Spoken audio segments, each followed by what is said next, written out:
Ni katika maadhimisho ya siku ya mtoto wa Afrika.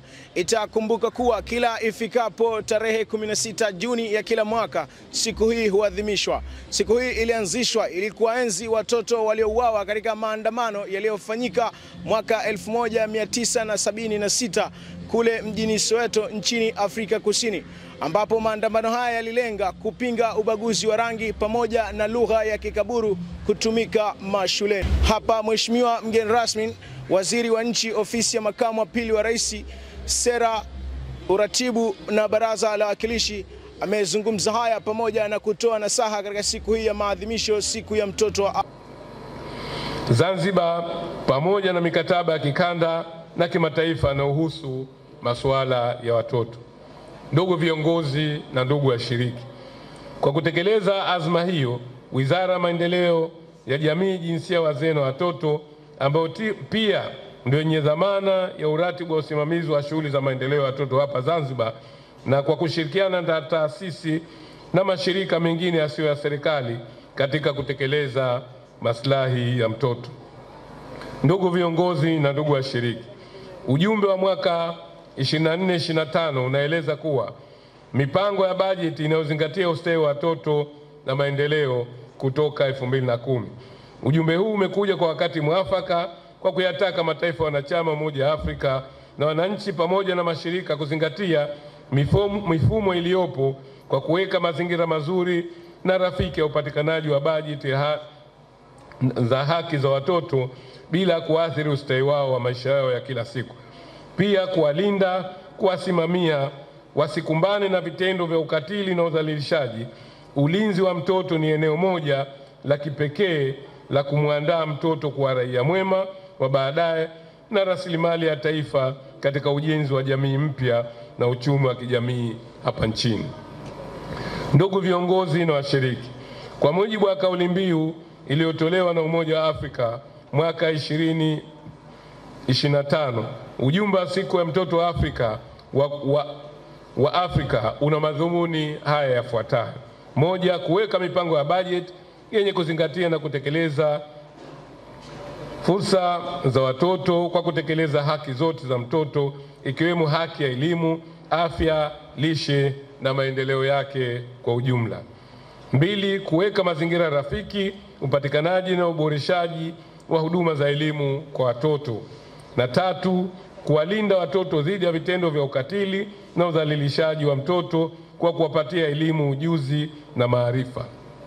Nne, taasisi zinazosimamia masuala ya watoto kusimamia na kutekeleza majukumu yake ili kuondoa changamoto za upatikanaji wa haki za watoto. Na tano, kuendelea kuwalinda na kuwaendeleza watoto wetu. Ndugu viongozi na ndugu washiriki, kiwango cha upatikanaji wa bajeti ya watoto bado sio kibaya, na serikali imekuwa ikiendelea na mkakati wa kuimarisha upatikanaji wa bajeti na mipango ya maendeleo ya watoto, ikiwemo upatikanaji wa haki ya elimu. Katika haki hii, mwitiko wa watoto na wazazi kuwapeleka skuli na madrasa ni mkubwa sana. Pia serikali imewekeza katika miradi mingi ya miundombinu ya kielimu kwa kujenga skuli za ghorofa ambazo kiasi cha skuli za ghorofa 3 kila wilaya zimeweza kujengwa ndani ya kipindi cha mwaka. Kwa upande wake, katibu mtendaji Baraza la Taifa la Watu wenye Ulemavu naye pia amepata nafasi ya kutoa salamu katika siku hii ya maadhimisho ya mtoto wa Afrika. Ya watoto waweze kushirikishwa na kuelimishwa kuhusu bajeti, kwa sababu kama bajeti wao hawaelewi nini kinafanyika kwenye bajeti hizi. Kwa hivyo naomba kwamba tuwemo katika program zetu, ikiwemo na mimi mdau katika hizo program, tuwaelimishe watoto bajeti.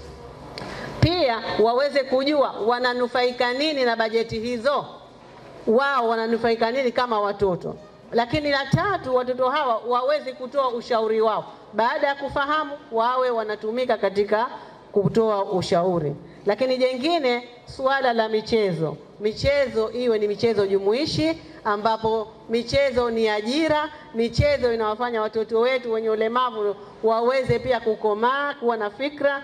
Lakini katika nchi hii watoto ambao wanaleta medani za dhahabu katika nchi hii ni watoto wenye ulemavu. Naiomba serikali itambue mchango wao zaidi, na pia waweze kupelekwa kwa Mheshimiwa Rais kupewa mkono, ili kuona kwamba hawa watoto na wao wanatoa mchango mkubwa kimataifa katika masuala ya michezo. La mwisho kabisa, napenda kwamba shughuli yetu ni nzuri, lakini pia kwamba napenda shughuli hizi ziendelee kufanywa katika wilaya mbalimbali, mikoa, ili kuona ushiriki zaidi wa watoto katika sherehe ya maadhimisho ya mwakani ambayo tutakaa kujumuika kwa pamoja, na nafikiri maandalizi yakianza kwa pamoja tutaweza kufanya vitu vizuri zaidi kuliko mwaka huu. Na nataka kwamba hata pepa zitazowakilishwa mwakani wawasilishe wenyewe watoto ambao watakuwa ni sauti yao na wanazungumza na serikali, watakisikia moja kwa moja kile kilio. Nao baadhi yao viongozi walioshiriki katika siku hii ya maadhimisho ya mtoto wa Afrika walikuwa na haya ya kuzungumza. Waalaikum warahmatullahi wabarakatuh. Kwa jina naitwa Hudhaima Hamis Juma, ni katibu kutoka bodi ya ushauri ya watoto ya Zanzibar. Lengo na madhumuni ya kuanzishwa kwa hii siku ya mtoto wa Afrika ni kuwaenzi watoto ambao walijitolea kwa ajili ya kutetea haki za watoto, kama haki ya kupata elimu na haki ya kutumia lugha ambayo wanaongelea katika mafundisho yao ya elimu. Vile vile tunafanya siku hii ya maadhimisho ya siku ya mtoto wa Afrika ili kuhakikisha watoto wanapata sauti zao na wanajumuika na watu kwa pamoja kwa ajili ya kujadili mambo yao mbalimbali ambayo yanawahusu. Kama tunavyojua, mtoto haruhusiki kulizungumzia lolote isipokuwa lile linalomhusu. Kwa hiyo tunapokutana hapa tunazungumzia kama budget ambazo zinatakiwa kuanzishwa. Sisi watoto tuna mambo yetu ambayo tunafanya. Kwa mfano elimu, lazima tutenge budget ili tupate elimu ambayo ipo bora na yenye uhakika. Afya pia tunataka budget. Kwa hiyo tunapokutana katika siku hii tunazungumzia mambo mbalimbali. Tunapigania haki yetu ya kushirikishwa, kwa sababu bila kutushirikisha sisi hamwezi kujua kipi ambacho tunahitaji. Sisi ndio wenye mahitaji. Kwa hiyo siku hii tunafanya mambo mengi na ina malengo mengi, lakini haswa ni hayo. Asante. Asalamu alaykum warahmatullahi wabarakatuh.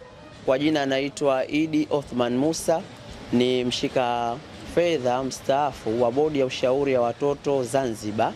Leo hii tarehe 16 Juni 2025 tupo hapa katika ukumbi wa Idrisa Abdul Wakil Kikwajuni Zanzibar kwa lengo la kuweza kuadhimisha siku ya mtoto wa Afrika. Watoto ambao walisimama kwa ajili ya kuweza kutetea haki zao za msingi huko Soweto, South Africa, chini ya utawala wa makaburi. Kwa hiyo ipo haja ya kuweza kuadhimisha siku kama hii kitaifa, na sisi hapa Zanzibar tunaadhimisha kwa sababu zifuatazo.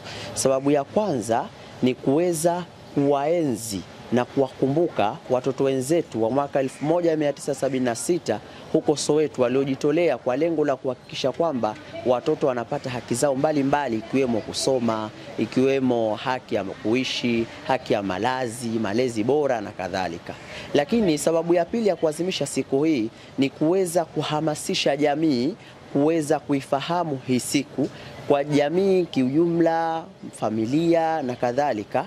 Lengo likiwa ni nini? Lengo likiwa wazazi, walezi na watu wote ambao wanawashughulikia na kuwalea watoto kuweza kufahamu umuhimu wa watoto katika jamii zetu na kuweza kuwapa kipaumbele, kuweza kuwatunza na kuwalea vizuri ili waje kuwa wajenzi wa taifa hili.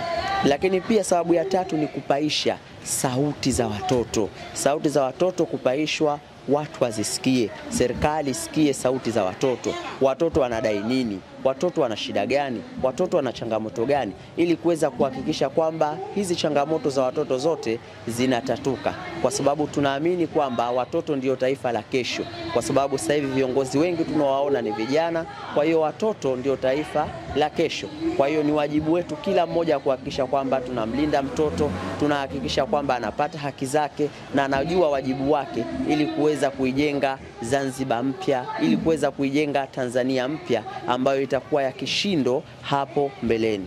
Mimi matumaini yangu kwamba udhalilishaji Zanzibar kutokuwepo inawezekana. Kila mmoja tutimize wajibu wetu. Tusikubali kuwadhalilisha watoto, tusikubali kuwabagua watoto. Watoto wote ni sawa na wote watakuja kutufaa baadaye. Kwa hiyo kila mmoja aumie, ajali, athamini juu ya uwepo wa watoto hawa kwa maslahi ya taifa letu. Asante sana. Hivyo ndivyo ambavyo maadhimisho haya yamefungwa hapa katika ukumbi wa Sheikh Idrisa Abdul Wakil, mkoa wa Mjini Magharibi, ambapo maadhimisho haya kauli mbiu yake inasema mipango na bajeti inayozingatia ustawi wa watoto, maendeleo kutoka 2010. Mimi ni Mahir Saidi, Leaders TV, wajibikaji ni msingi wa maendeleo.